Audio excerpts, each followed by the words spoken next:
Newtonian education চ্যানেলের পক্ষ থেকে সকলকে শুভেচ্ছা জানিয়ে আজকের ক্লাসটি শুরু করছি।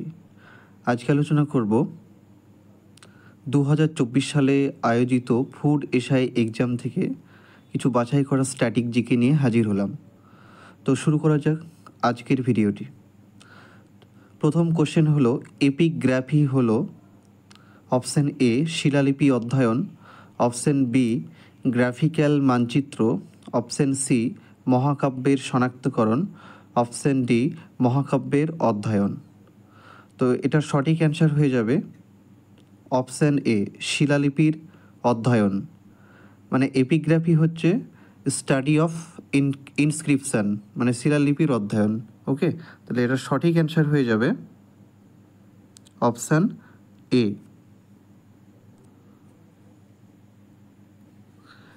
নেক্সট প্রশ্ন, সরকার কোন সালে সংসদের একটি আইনের মাধ্যমে বিশ্ববিদ্যালয় মঞ্জুরি কমিশন প্রতিষ্ঠা করে? Option A 1980, option B 1948, option C 1950, option D 1956। এটা সঠিক অ্যান্সার হয়ে যাবে অপশান ডি 1956। নেক্সট প্রশ্ন, পেট্রোগ্লিফস মানে? অপশান এ পাথর চিপিং করে হাতিয়ার তৈরি, অপশান বি পেট্রোল দিয়ে পাথরের প্রস্তুতি, অপশান সি শিলাপৃষ্ঠের কিছু পদার্থ খোদাই, ছেনা এবং স্কুপিংয়ের মাধ্যমে শিলাশিল্প করা, এবং অপশান ডি হলো পেন্টিংয়ের আগে শিলার পৃষ্ঠতল পেট্রোলের সাহায্যে প্রস্তুতি। এটার সঠিক অ্যান্সার হয়ে যাবে অপশান সি পেট্রোগ্লিফস মানে হলো এক কথায় পাথরের উপর যে মানে শিলার উপরে যে খোদাই করা, ওটাকে বলা হচ্ছে শিলাপৃষ্ঠের উপর খোদাই করা। তো এটা হচ্ছে শিলাপৃষ্ঠের কিছু পদার্থ খোদাই, ছেনা এবং স্কুপিংয়ের মাধ্যমে শিলা শিল্প করা। এটা হচ্ছে সঠিক অ্যান্সার, মানে পাথরের উপর যে খোদাই করা বলে ওইটা। ওকে, নেক্সট হচ্ছে সামাজিক রীতিনীতির সাথে সঙ্গতিহীনতাকে বলা হয় অপশান এ সামাজিক পরিবর্তন, অপশান বি বিচ্যুতি, অপশান সি সামাজিক দ্বন্দ্ব, অপশান ডি সংগ্রাম। এটা সঠিক অ্যান্সার হবে অপশান বি বিচ্যুতি। নেক্সট কোশ্চেন, ভারত সম্প্রতি কোন শহরে 13তম ব্রিক্স সম্মেলন আয়োজন করেছিল? Option A New Delhi, option B Mumbai, option C Bengaluru, option D Goa. এটা সঠিক অ্যান্সার হবে অপশান এ নিউ দিল্লি। তো ব্রিক্স এর ব্রিক্সের 5টা সদস্য আছে, 5টা কান্ট্রি। বি দিয়ে হচ্ছে ব্রাজিল, আর দিয়ে হচ্ছে রাশিয়া, আই দিয়ে ইন্ডিয়া, সি দিয়ে হচ্ছে কি কানাডা, আর এস দিয়ে হবে সাউথ আফ্রিকা। এখানে স্পেলিংটা একটু ভুল হয়েছে, কেটা হবে না, ঠিক আছে, স্পেলিংটা ভুল হয়েছে। বি দিয়ে ব্রাজিল, আর দিয়ে রাশিয়া, আর আই দিয়ে হবে কি ইন্ডিয়া, সি দিয়ে হবে কানাডা, আর এস দিয়ে হচ্ছে সাউথ আফ্রিকা। ওকে, তাহলে এটা সঠিক অ্যান্সার হবে নিউ দিল্লি। আর এই ব্রিক্সের হেডকোয়ার্টার কোথায়? এই ব্রিক্সের হেডকোয়ার্টার হচ্ছে সাংহাই, ঠিক আছে। এর হেডকোয়ার্টার হচ্ছে কোথায়? এটার হেডকোয়ার্টার সাংহাই, SANGHAI, সাংহাই। এটা কোথায় আছে সাংহাইটা? এটা হচ্ছে চায়না।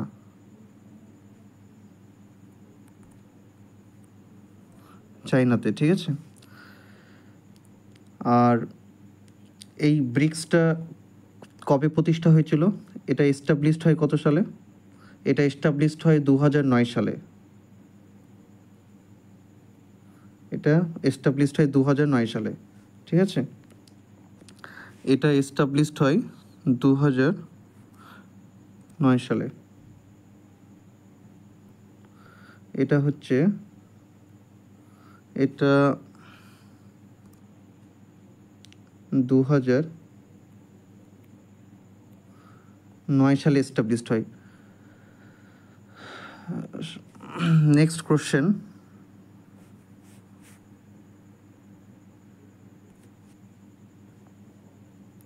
কাকে বীজগণিতের জনক বলা হয়?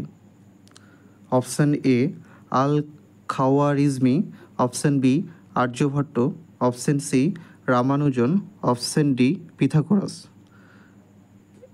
এটা সঠিক অ্যান্সার হবে option A Al Khwarizmi. Next question, বিশ্বের সর্বকনিষ্ঠ এবং ভারতের প্রথম পর্বতারোহী যিনি 7 সামিট ও আগ্নেয়গিরি 7 সামিট আরোহণ করেছেন? অপশান এ অমূল্য সেন, অপশান বি বাচেন্দ্রী পাল, এটা দীর্ঘই হবে, বাচেন্দ্রী পাল, অপশান সি বসন্ত সিংহ রায়, অপশান ডি সত্যরূপ সিদ্ধান্ত। এটা সঠিক অ্যান্সার হবে অপশান ডি সত্যরূপ সিদ্ধান্ত। নেক্সট কোশ্চেন, ভারতবর্ষের কে প্রথম নোবেল পুরস্কার পান? Option A Mother Teresa, option B CV Raman, option C Rabindranath Thakur, option D Amartya Sen. এটা সঠিক অ্যান্সার হবে রবীন্দ্রনাথ ঠাকুর। নেক্সট কোশ্চেন, দক্ষিণ গঙ্গোত্রী প্রথম বৈজ্ঞানিক বেস স্টেশন অবস্থিত কোথায়? Option A Himalaya, option B Bharat মহাসাগর, option C Antarctica, option D Kanyakumari. তাহলে প্রথম বৈজ্ঞানিক বেস স্টেশন হচ্ছে দক্ষিণ গঙ্গোত্রী। এটা কোথায় অবস্থিত? এটা হচ্ছে আন্টার্কটিকায় অবস্থিত। আন্টার্কটিকায় 1983 সালে এই আন্টার্কটিকায় প্রথম বৈজ্ঞানিক বেস স্টেশন তৈরি করা হয়, স্থাপন করা হয়। হ্যাঁ, নেক্সট কোশ্চেন, কুমিরের কান্নার অর্থ? অপশান এ প্রাণীদের কান্না, অপশান বি কষ্টের অভিব্যক্তি, অপশান সি মেকি কান্না, অপশান ডি উপরের কোনোটি নয়। এটা সঠিক অ্যান্সার হয়ে যাবে অপশান সি মেকি কান্না।